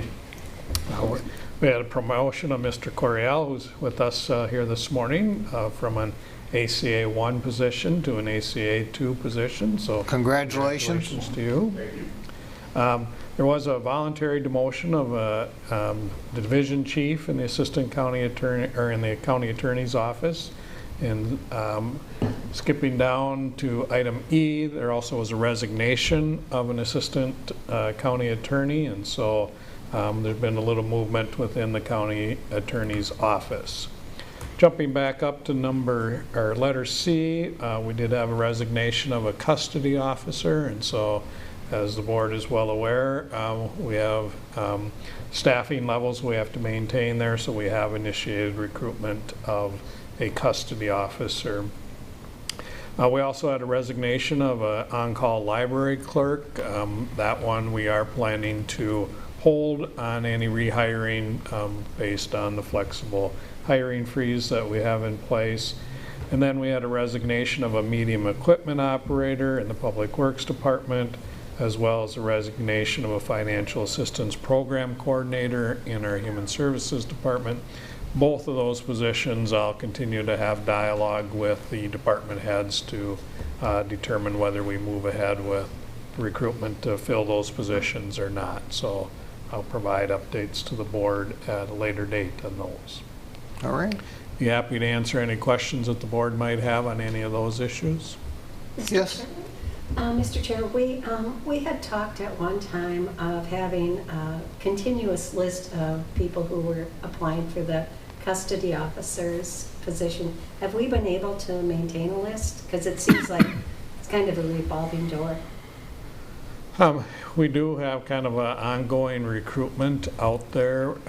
The time from advertising to hire is quite long with all the background checks and psychological reviews that we do to ensure that they're folks that are qualified and able to perform that function. But you know, it has been challenging. It is one of the areas in the county where we do have significant turnover.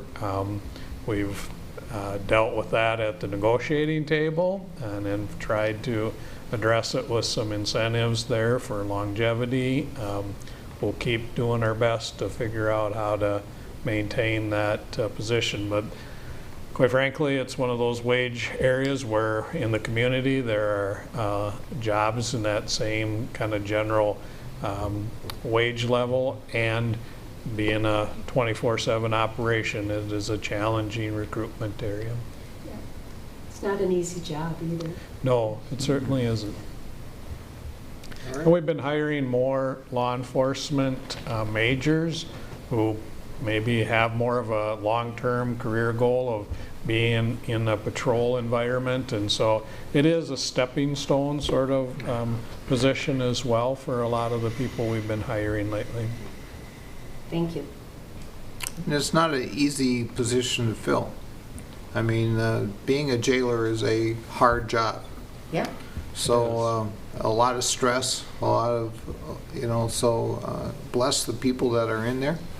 And I think those of us that know the work, they do a very good job, and we appreciate the job they do.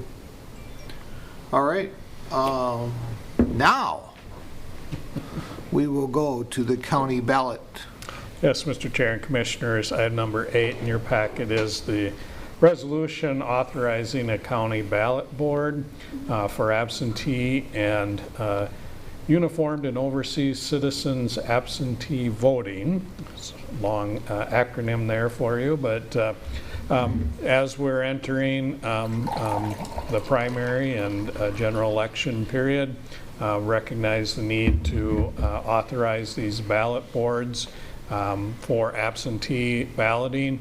Obviously, in this environment, we're anticipating significant increases in our absentee ballots, and so we need to have a board established to review those absentee votes, and so this resolution would authorize the Property and Environmental Resources Department to bring that board together to make sure that we're processing those votes appropriately.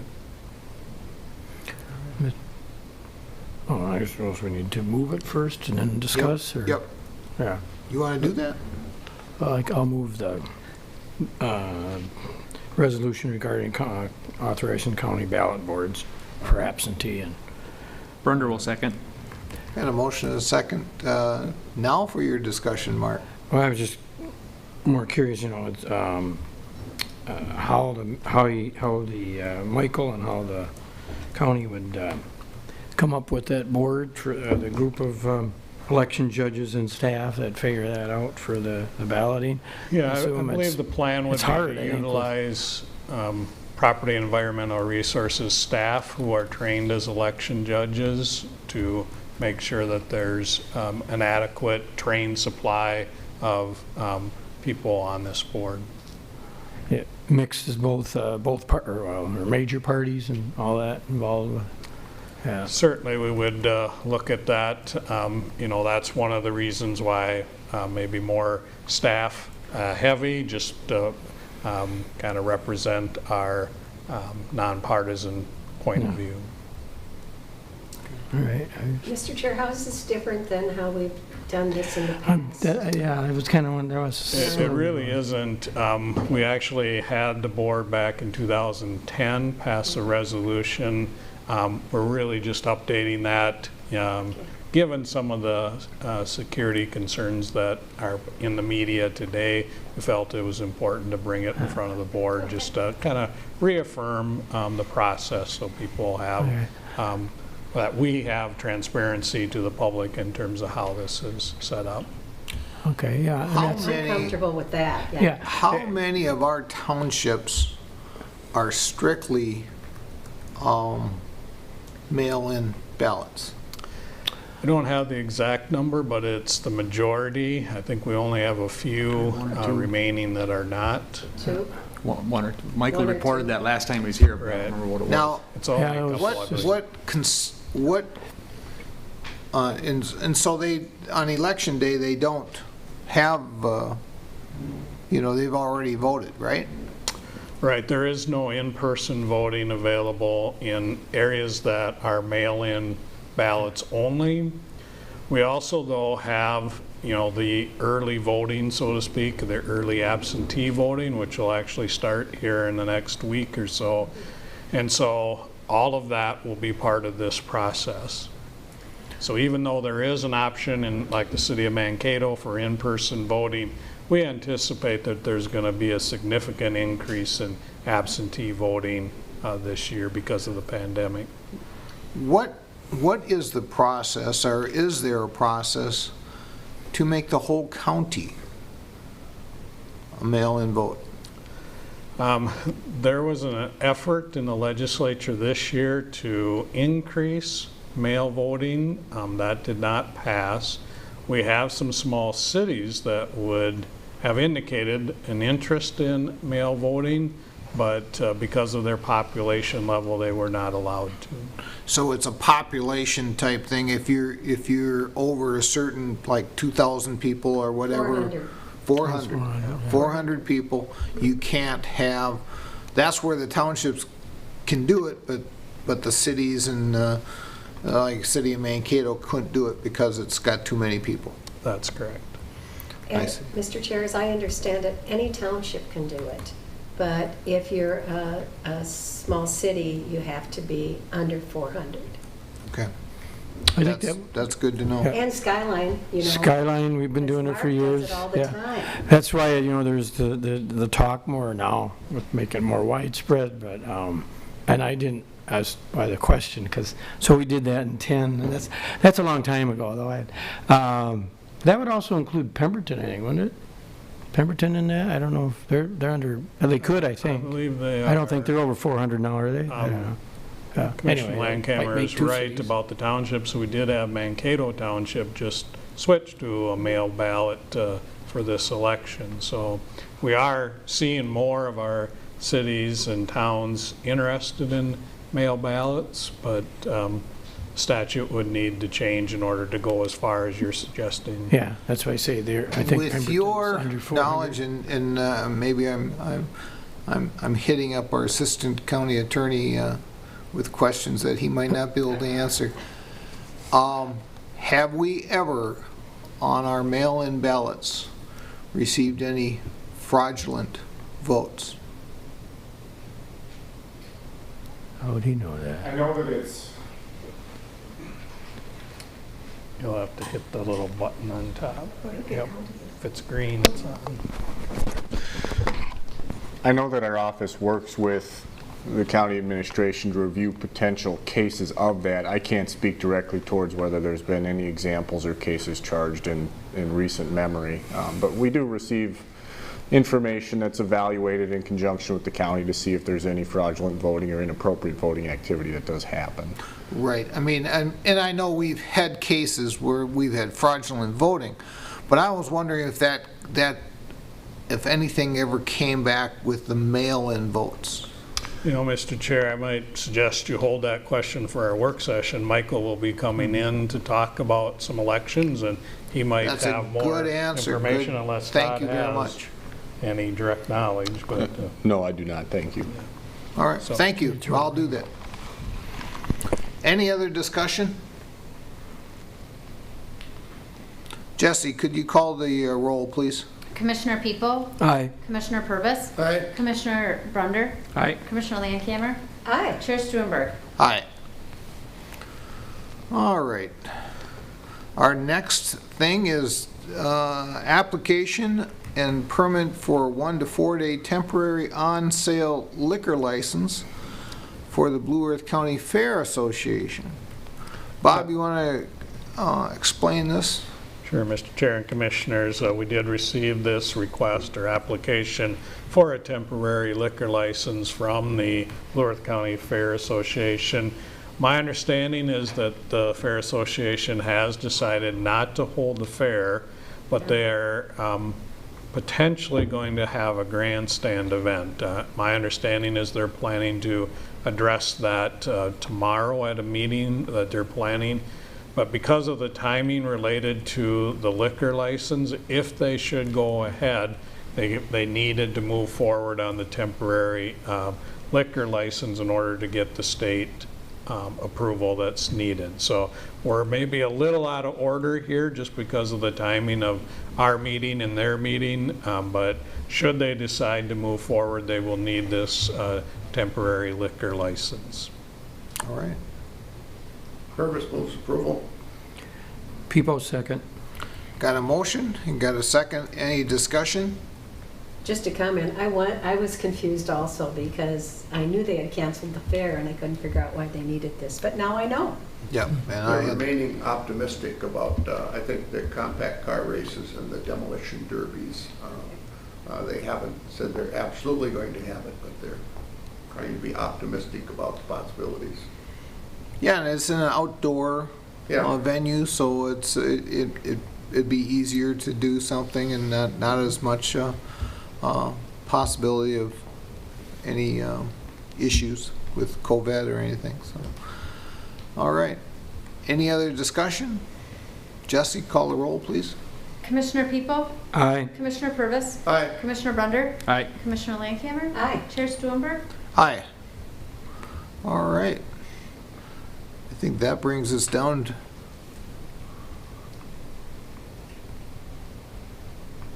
Does that bring us down to the end? Commissioner reports. I understand that, but I just want to make sure I got you covered. That's all I have for you, Mr. Chair. All right.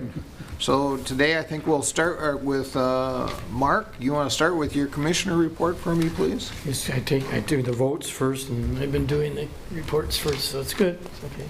Well, I kind of like to change it up a little bit. Oh, you haven't.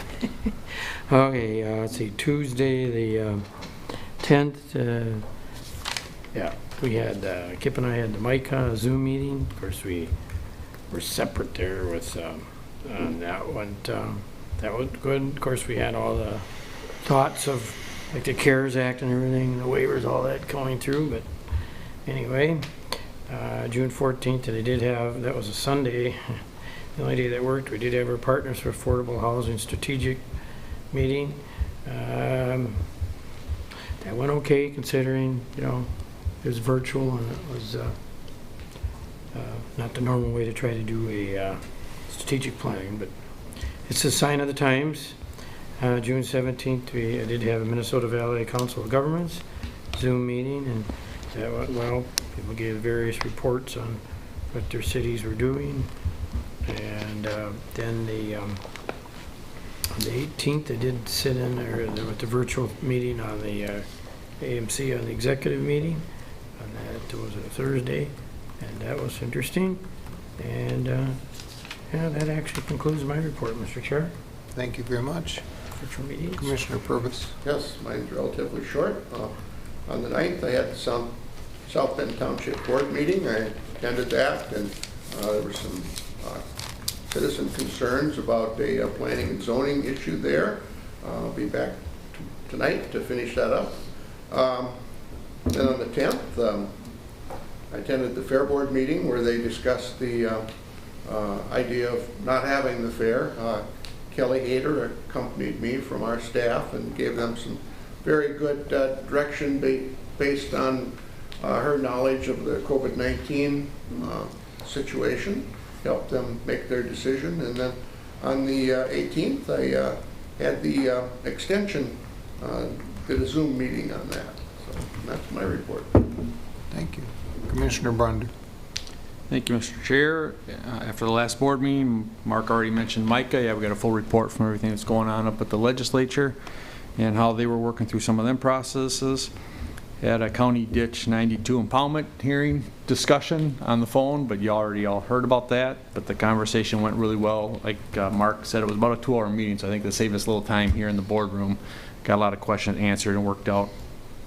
Had our South Central Workforce meeting, which obviously there's a lot of things going on there, trying to hit the mark on what's going to happen. Got a lot of people unemployed, but just not a whole lot of money coming in, and just a lot of challenges going to be coming forward for that organization in the future. We had our MVAC personnel and employment committee meeting. Just did some Head Start stuff, trying to get things geared up for next year. We were going to have our awards banquet in July, but we obviously canceled that due to the COVID outbreak. So that was kind of a letdown, because that is always exciting to that they give out awards to all the people that are outstanding citizens and help out in the communities throughout the 9 counties. And we have a joint meeting, and it's a lot of fun, but they just decided not to do it this year because of all the stuff going on. Extension was already mentioned by Will. We had a great meeting. The staff did a great job doing the reports, and that was the night that it was hailing and storming out, and was coming down pretty good, so we were all talking to each other about where the storm was, but the staff that presented to us all did a nice job with their PowerPoints and working through their agendas. And then I've just had some budget meetings and discussions with the county sheriff and just regular drainage issues and some road projects that I'm working on. That brings me up to date, Mr. Chair. Thank you. Ms. Langkamp. On the 10th, I had 1,000,000 Cups, which is all about economic development with MSU. Then you're going to hear this many times, the AMC Blue Ribbon Committee, and that day we talked about waivers. And then that evening, we had the Racial Equity Town Hall with the legislators. I know Vance was on, and Mark. Mark and I and Vance listened to it on KTOE. It was a good conversation, and I appreciated Representative Considine bringing up the yellow ribbon and the difference that's making. So I think that's a really good thing. On the 11th, I had a University of Minnesota event with Commissioner Jan Malcolm on COVID, the COVID issues and what's going on there. And then an AMC Health and Human Services Committee. And yet again, we were talking about waivers and how we would try to move that through the legislature. And then later that day, I had a NACO federal legislative update as to what's going on at the federal level. On the 12th, again, I had the AMC Blue Ribbon, where we talked about economic development in our communities and workforce. On the 15th, I had a meeting on community land trusts for housing, looking at different ways to do that. I think Mark's going to get involved in that too. It's the partners at Southwest Minnesota Housing, Partners for Affordable Housing, the multitude of people who do housing and how we work together. On the 16th, Vance and I had a transportation webinar on federal legislation and state legislation. And then later in the afternoon, Vance and I and Bob and Josh met with Bukata to talk about diversity and how as a community we're going to move forward with that. On the 17th, I had the Red Group, which is Regional Economic Development. Neil Kashkari, I never can say his last name properly. He's the head of the president of the Federal Reserve in Minneapolis. And he talked about where he saw the economic plan for the future moving forward. He thinks that it's going to be a really slow recovery. And so it's interesting, a lot of good questions, a lot of good comments. This is a group from across the state, and Blandon and McKnight are the ones that kind of bring everybody together. That afternoon, I had AMC Blue Ribbon Committee again, and that day it was the sheriff, the county attorney, and Mike Stahlberger talking about elections and recording and that type of thing. Yet another Blue Earth County person doing presentations. On the 19th, we had the AMC Board of Directors, and we had a big turnout on that. Did pretty Mark good. Vance Colleen.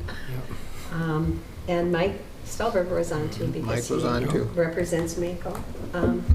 AMC Blue Ribbon Committee that afternoon talked about the courts, and the courts are going to be, we have another meeting with the courts, which is a separate subcommittee on Friday.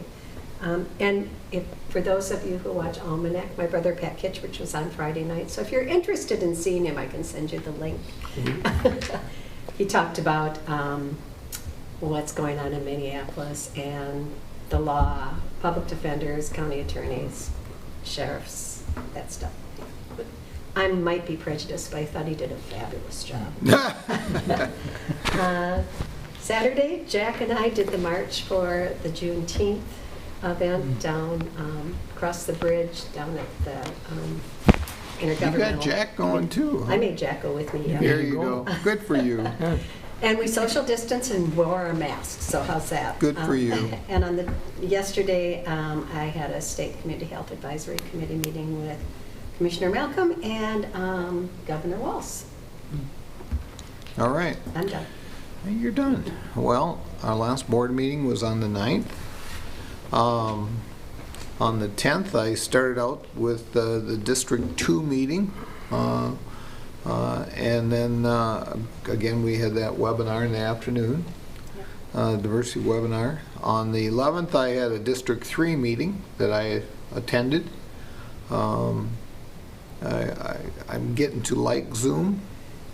You know, although my goal here this year was to camp across the state of Minnesota and go to these district meetings, and but this saved a lot of money for gas and stuff. So, and then on that Friday, the last meeting of the year was the District 4 meeting, which is where the area that I grew up in, which is the Wilkin County, Otter Tail County.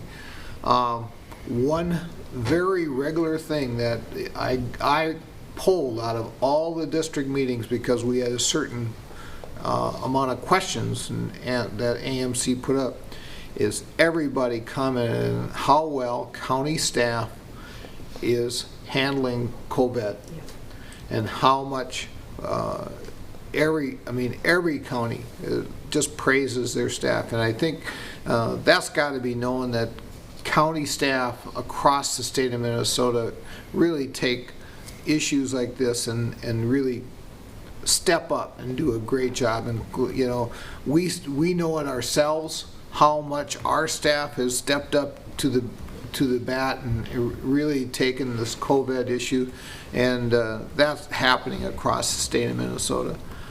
On Monday morning, the 15th, Kip talked. We started with budget negotiations with Bob and Josh, and then next day we talked with the sheriff in his office with a budget meeting.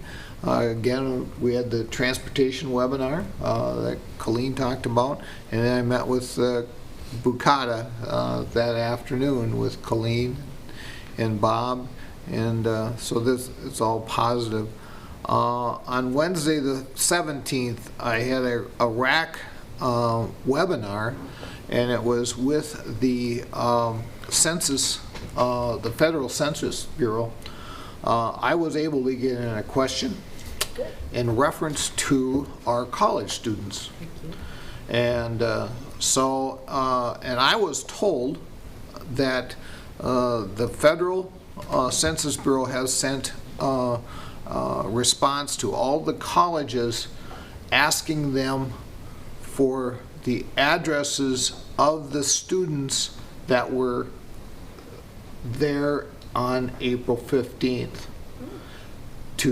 so we get a correct number from our college students. Otherwise, Blue Earth County and the city of Mankato really gets hurt by not, because all the college students are home. And when you have the amount of colleges, of course MSU is the largest, but you know, we have 15,000 to 17,000 college students across the city of Mankato and Blue Earth County, and if you lose that number, it really affects. But that's, you know, he said there might be some issues with, with whether the colleges can give out that personal information or not, but they're working on that issue. Let's see, I had a TDS board meeting on the 18th, and then a transportation committee meeting in that afternoon. Of course, everything is through Zoom, you know, I think that's understood nowadays. Our AMC board meeting on the 19th. My youngest grandson had his first communion on Saturday. You know, and then this morning I had airport commission, and we the folks out at the airport commission actually did a Zoom meeting, and I was very proud of them. They did a good job. So and that's what I had at 7 this morning. So that's the end of mine. And Bob, unless you get something else, you know, Mr. Chair, I do not have anything else for the regular board okay, meeting. do we adjourn or do we recess? Or I would say we probably adjourn and then go That's to our work session, correct? Yes. I ask for a motion to adjourn. I'll move, people moves to adjourn. Got a motion. Camera seconds. We have a second. Is there any discussion? Jesse, could you call the roll, please? Commissioner People? Aye. Commissioner Purvis? Aye. Commissioner Brunder? Aye. Commissioner Landcamer? Aye. Chair Stuenberg? Aye, and for those on the phone, we will be going to a work session, and the work session, you can call in. Actually, if you go on the county website and look for the meetings, there are phone numbers and access codes, and I would invite you to come and listen in to the work session. Thank you very much.